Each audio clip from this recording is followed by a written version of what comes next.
My name is Oratile Papi Konopi. I'm a visual artist, exhibition maker, and curator.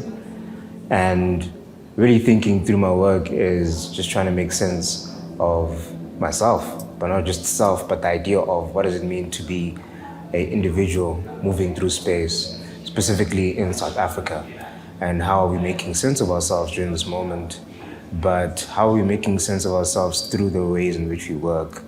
So language and this idea of popular culture has always been very important because it's just the thing that begins to shape how we move through space, but also how we make sense of ourselves through space using language. And how does this begin to mediate our relationship with not only ourselves, but the people around us. So this is an exhibition titled Oratile Ene. So before I get into Oratile Ene, I have to give you context on where Oratile Ene comes from. So my earlier works were really titled Ene. And Ene is really just an understanding of how we make sense of ourselves, but particularly Black masculinities. And that, as time went, it evolved and changed. And I was more interested in how these relationships were formed and mediated with this idea of gender as well. But not just gender, but again, how society has chosen to orientate people in a particular kind of manner. And that was titled Wale Ene, meaning speak to him or her, Kasetswana. And really thinking through how language begins to mediate the way in which we make sense of ourselves in space, but also in relation to each other. That work was really a lot of the text-based work that you can experience this work that began to shape how we think through certain kinds of objects, but not just objects, but space as a way in which we make sense of ourselves and how we use language to kind of mold the way in which we position ourselves in very specific ways. I think as time went, I was really interested in how I could go further and have more deeper conversations with not just myself, but really reflecting on my journey and my own lived experiences, and how could an exhibition like Oratile Ene not only be a personal experience, but be an experience where people could begin to see a likeness in themselves. So Oratile Ene, when you loosely translate Kasetswana, it means you look just like him or her. So really trying to find this moment where I can begin to recognize myself through the way in which I make work, right? But also the different elements of myself, really confronting some of my own anxieties and insecurities around my own practice, thinking through language, thinking through my engagement of popular culture, thinking through the kinds of spaces that I move through, but also really not trying to forget these multiple positionalities that we occupy, but also how we move between being the one that is the spectator to the one that is being observed, and really trying to make sense of these multiple positionalities as we begin to occupy certain kinds of spaces. I think what was key about the performance work was, again, thinking through what is deemed as this classical form of art making and experience and cultural production. So just to be more specific, thinking through how classical music and this idea of a symphony and these somewhat European kind of instruments begin to set a benchmark on what is deemed as the highest form of art, right?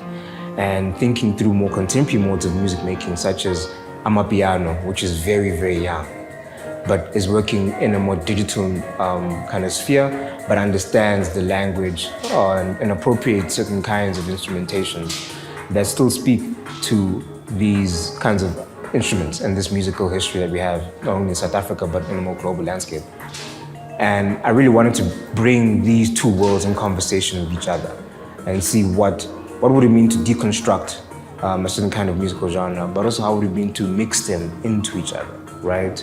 How does it sound? Where is the conversation between cultures, between musical genres, between experiences as we'll begin to meet? And how does that meeting point sound like, right?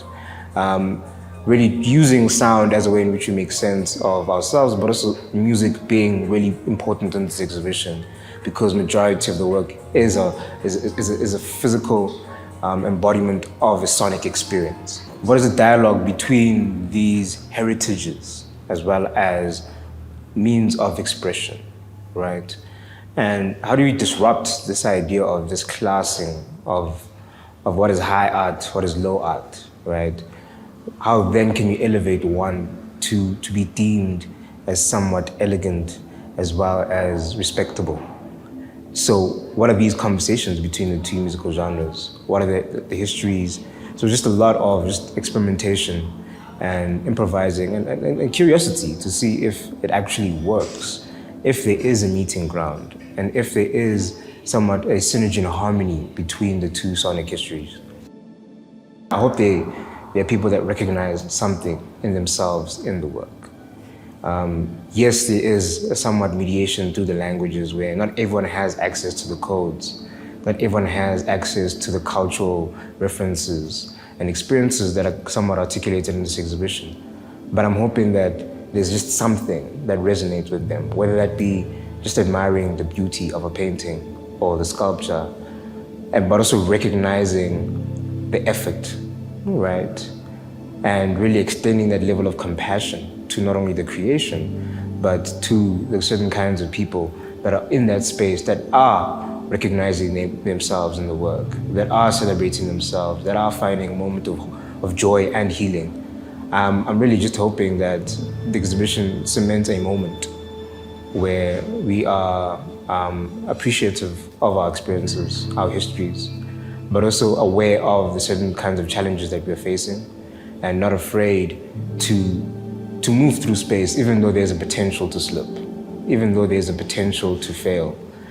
But again, moving with confidence that there is a way forward and there is hope because there is a community that surrounds you that is able to recognize your experience, that is able to apprehend and take care of you, even when you feel like certain parts of yourself have been neglected, rejected, or are not visible, right? So I'm hoping that this exhibition creates a moment where you see yourself, you celebrate yourself, and you share these parts of yourself openly.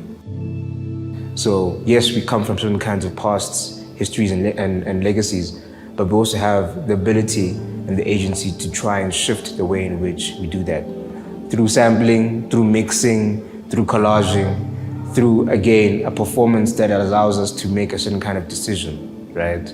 So ene, yes, ene is a Setswana pronoun for him or her, which is allowing you to think about this binary, but I always feel that it's much more than just this duality that is present. I think there is this idea of a multiplicity in that word, ene. So if you look at all these past exhibitions like Buale ene, speak to him or her, and now the current exhibition, Otshwana le ene, you resemble him or her, is really about an acknowledgement of the individual outside of yourself, but also a moment to actually reflect and embrace yourself and this ability to apprehend the person that you are in relation to everyone else and somewhat make sense and negotiate these spaces we occupy.